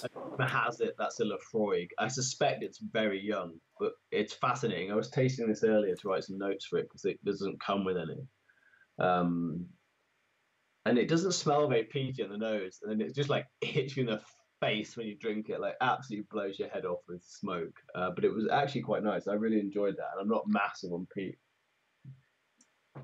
Then we have the Glenrothes. I'm a bit of a whiskey magpie when it comes to packaging, and this bottle really, really revs my engine. So this is the Glenrothes. This is the real ABV king, weighing in at, I think it was 67.1%, Oh, and that's this insane. single cask bottling. So that's the first of two single casks in the box. That's a Glenrothes 2006, bottled 2017, and that was an Abbey Whiskey exclusive we managed to get hold of. And then the jewel in this cask strength crown, as it were, is Glenmurray. So I mentioned that tasting earlier. This is the Glenmurray 1994 sherry cask. So single cask. There's a distillery edition which Ian kindly sent some bottles to us of, not normally available otherwise. And this is one of the best whiskies I tasted last year. So this is part of that tasting we had at the distillery. And it's absolutely nuts good. It was in a tweet tasting that Glenmurray did with the whiskey wine. Okay. So I think next month might be the box that I'm most excited about. But to host a tasting like this again, I'm not sure we'd still be vertical by the end of it because the average ABV is about 60 in that box. Well, what people don't know is that it's taken us quite a while to get this locked down, hasn't it? Because I think I first pitched this to you probably in like August last year or something. But we're both horrendously busy. You're horrendously busy with this, and I've got a day job to contend with and extras and things like that. So I'm glad we finally locked it down. But I am glad, like you say, that we didn't wait a month, because that would have been horrendous. That's something you need to take your time with, the cask strengths, definitely. And I'm looking forward to getting that. We might just taste like 3 or 4 of them if we do this next month. But no, I'm excited about that box. We've been eyeing up a cask strength box for a while, and we didn't think we could budget for it. But actually, they're surprisingly good bang for the buck, some of them. But it's definitely one of the best boxes we've done so far. I can't wait to taste all of those. So maybe we can do this again next month. I'd go as far to say it's a good time to subscribe to the Dram team. It definitely is. It definitely is. Without a doubt. Well, I think we're drawing up to 2 hours now. I know we sort of aimed for 90 minutes, but we've pushed on a little bit. But it's probably a good time to start drawing it up, I think, isn't it? But yeah, like we said at the beginning of the show, there's for anyone who's hung along this far, I'm really grateful to everyone who's stuck at it. It's been a really good show to have Chris on, and especially the guys who bought a couple of boxes to taste along with us. Yeah, thank you very much. Hopefully, a few of you from the UK at least can get onto the Dram team, because I think it's an absolutely brilliant service, and join in for that amazing tasting next month. It does sound quite heavy for sure, but I think some water needed and probably half measures, I think. But that'll be coming out. This is the one we've had a lot. I don't know if people. I see we've got some international watchers, but the snow in the UK recently has caused chaos, and it's taken most of these deliveries were about a week and up to 10 days late. So we're under a lot of pressure. I'm in Scotland next week doing a bottling run. So we'll try and get this out on time, in line with our normal schedule. But we're definitely up against it this month to get that out. But I'm sure it'll be fine. We've done worse. We've literally, when we launched, I literally got my parents, my older sister, and one of my best mates round, and we had like a production line. The whiskies were bottled and labelled already, but just like putting them into constructing the boxes, packing the boxes, wrapping the boxes up to ship out. It was a nightmare. But we've come away since then. We're a lot more organised. But this month we'll be testing our production efficiency again. Definitely. Well, I always look forward to the email, and I think, like I said, people have stuck at it today. There's that still live discount voucher that we mentioned at the beginning. You can go on to the Dram team and subscribe or buy this box specifically, or you can subscribe with it's NO -nonsense. I looked it up on the thing, but I'll put links on my social media. Yeah. So people can do that if they really want to subscribe. I think it's a great idea, and I say I'm a loyal subscriber, pay every month, and You are. and I absolutely love it. So I'm really glad that you could come on this finally. And I've really enjoyed it. It's actually been great to hang out because I keep bumping into you for a minute here and there at festivals and so on. It's nice to actually spend some time chatting. I don't do enough whiskey tasting in good company. It's something I wish I had more time for. definitely. What I would Well, say is to the people that comment to our customers, thank you so much because it still really touches me when I met a few customers at Whiskey Birmingham, the festival, or people actually had received it as gifts, and it just like it genuinely surprises me when I meet a real customer in the wild. It's almost like to me, people order when I send them out. And I know some of the names. So Owen, I recognise your name, Owen Davies. And anyone else that I've sent it out to, I tend to kind of at least vaguely recognise the name. But it means a lot to me because this is me trying to make. At the moment, I've kind of not done any real work, so to speak, for about 6 months. But we're trading the line at the moment with the Dram team, where we're small enough that we're not making enough money for me to live off, but we're on the brink of getting a bit bigger. And I really appreciate everyone's support because it's been an absolutely fantastic 2 years. And even if it ends up, not working out for whatever reason, I've gained a lot of new friends and gained a new appreciation of something I didn't understand 2 years ago, with my 2 bottles on the shelf. Yeah, it's funny how that is. Like, just before we wind up, I you get these on Facebook. You get these every year. It shows a day in the life 7 years ago, 6 years ago, whatever. 8 years ago, I owned 2 bottles of whiskey, and that was the Glenfiddich 12 year and the Glenlivet 12 year. God rest its soul, in the UK. And that was it. That's all I had, and a couple of samples. And I considered myself a whiskey fan, and I didn't even realise there was more stuff you could get outside of supermarkets. And then I kind of slowly entered this crazy world, and now I'm just like this whiskey everywhere. I've got whiskey literally all around me now, not just on the shelves. It's on the floor. It's downstairs. It's everywhere. I get referred to as the whiskey man in some circles because people remember what I do. Because if I meet them somewhere and they find out what I do, it stands out as being a bit different. So, oh, you're the whiskey guy. I'm like, yeah, that's me. It's like it's just bizarre to me because 3 years ago I didn't even drink this stuff. So, it's odd, but it's exciting. It's good fun. What I would say, my one departing advice to people in the comments is like independent bottlers. Just check out independent bottlers. If you like a certain distillery or a certain style of whiskey, phone up an independent bottler. If they've got a shop, someone like Cadenhead is notoriously good. One of the Berry Bros and Rudd shops. Just phone them up. Try a single cask strength bottling of your favorite distillery, and your world will be turned upside down. That would be my top tip. If you think you know whiskey, find something that you like and go single cask. Yeah. Preferably with a reasonably decent age statement. I have to agree on that one. It's the independent stuff is just so good, and they don't release anything that's rubbish. That absolutely not. It's just not part of it. If it's rubbish, they just don't bother. Yeah. Right. All right. Yeah. Are we going to wrap up? I think we're going to wrap up. We're almost dead on 2 hours, which is absolutely brilliant. Yeah, great. Thanks again for coming in, Chris. I'm really sorry to people that I've missed that are dropping out. I did see people dropping out, and I did want to say goodbye, but part of the flow of it all. I'll catch up with everybody during my videos, and do check out Dram Team, and don't forget to subscribe to everybody.